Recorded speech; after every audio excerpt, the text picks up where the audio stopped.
Alors aujourd'hui, on commence un nouveau chapitre, la fonction partie entière. Donc vous avez le canevas de base de cette fonction-là, c'est f de x égale à fois partie entière de b fois x moins h plus k. Donc on va voir qu'est-ce que chacun des paramètres fait dans cette fonction-là. Vous allez voir que c'est assez semblable à la fonction quadratique. Mais pour l'instant, il faut s'intéresser à ce nouvel opérateur, ce nouvel ami qu'on a, qui est la partie entière d'un nombre. Alors, qu'est-ce que ça fait, ce symbole-là ici? Vous voyez, on ouvre et on ferme la partie entière. Alors,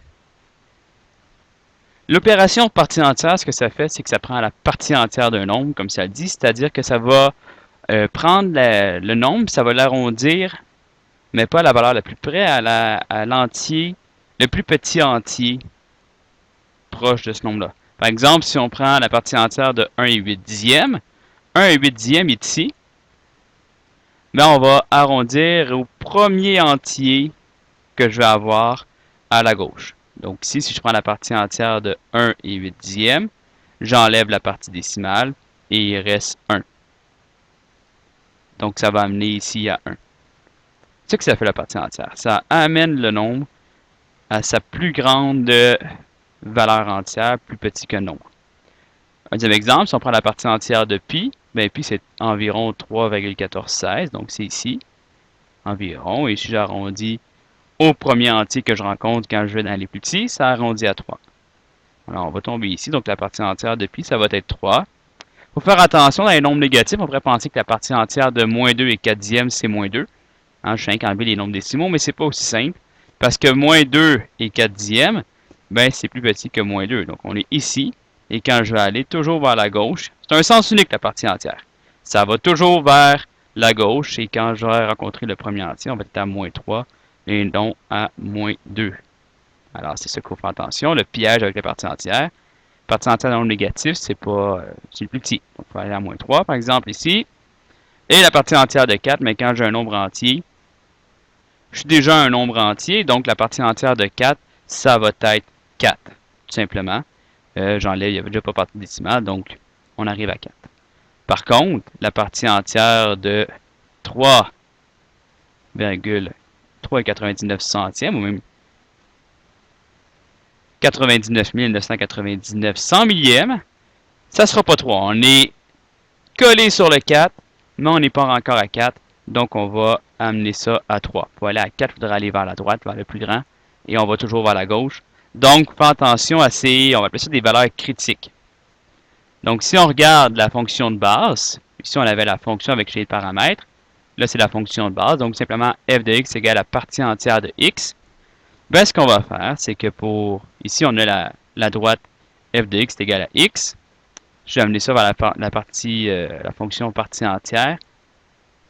Ben, en fait, ce que je vais faire, comme on voit ici, c'est que pour tous les nombres, par exemple, on va y arriver, voilà. Tous les nombres, par exemple, qui sont entre moins 3, entre 3 et 2, ben, tous les nombres qui sont entre 2 et 3, la partie entière de ces nombres-là, c'est 2. Donc, pour tous les nombres qui sont entre 2 et 3, la partie entière va être 2, alors on va amener l'image à 2 ici, comme ça. En fait, je vais ici, puis je vais tout amener les images à 2. Et là, après ça, ben, quand je vais être entre 1 et 2, ben, la partie entière de ces nombres-là, ça va être 1, alors je vais amener l'image à 1. Je vais même mettre une Y, que ça soit plus visible. Alors, pour les valeurs de x situées entre 1 et 2, ben, leur partie entière, c'est tout 1, alors on amène tout ça à 1. Même chose ici. Tous les nombres dont toutes les valeurs de x entre 0 et 1, la partie entière, c'est 0. Alors, l'image va être égale à 0. Et là, on arrive dans un nombre négatif, comme j'avais dit tantôt. Donc, entre moins 1 et 0, ça va être moins 1. Et on obtient des marches comme ça. Alors, le graphique d'une fonction partie entière, ça va être des marches. Il va y avoir des valeurs critiques. Donc, tantôt, je l'ai dit, tous les nombres entre 1 et 2, c'est 1. C'est pas vrai. C'est entre 1 inclus et 2 exclus. Parce que quand j'arrive à 2, ben, la partie entière va être, ça va être 1, puis là, ça va être 2. Alors, on voit que 2, c'est une valeur critique, parce que c'est là que ça change de marche. Donc, on va faire apparaître les valeurs critiques. Et pour traduire ça, mais Ici, vous voyez, sans valeur critique, on ne sait pas, parce que quand on est à, par exemple, à x est égal à 2, ben, on semble croiser deux valeurs d'y, et quand on a deux valeurs d'y pour une même valeur de x, c'est pas une fonction. Alors, pour rattraper ça, ben, on va mettre des ronds ouverts et des ronds fermés. Le rond ouvert, ça veut dire que la valeur, la partie entière de 2, c'est pas 1, mais c'est 2. Alors ici, c'est pas 1. Quand on est à 2, c'est là qu'on change de marche et qu'on arrive à 2. Donc le rond fermé, c'est pour dire que c'est le vrai point, c'est la vraie image. Et le rond ouvert, c'est pour dire que c'est là qu'on a changé de marche. Donc là, on n'est plus à 1, ben, on est rendu où est-ce que le point fermé à 2. Et on peut même mettre des points exemples. Alors, par exemple, on avait tantôt la partie entière de 1 et 8 dixièmes. Quand on a fait nos exemples tantôt, ben, on avait dit que c'était 1, parce qu'on arrondit à l'entier inférieur. Le premier entier inférieur, ben, le premier entier inférieur, c'était 1. Donc, quand x vaut 1,8, y vaut 1. À 0, ben, c'est 0. Puis à moins 2,4, moins 2 et 4 dixièmes, on avait vu que la partie entière, c'était moins 3. Donc, effectivement, à moins 2 et 4 dixièmes, l'image, c'est moins 3.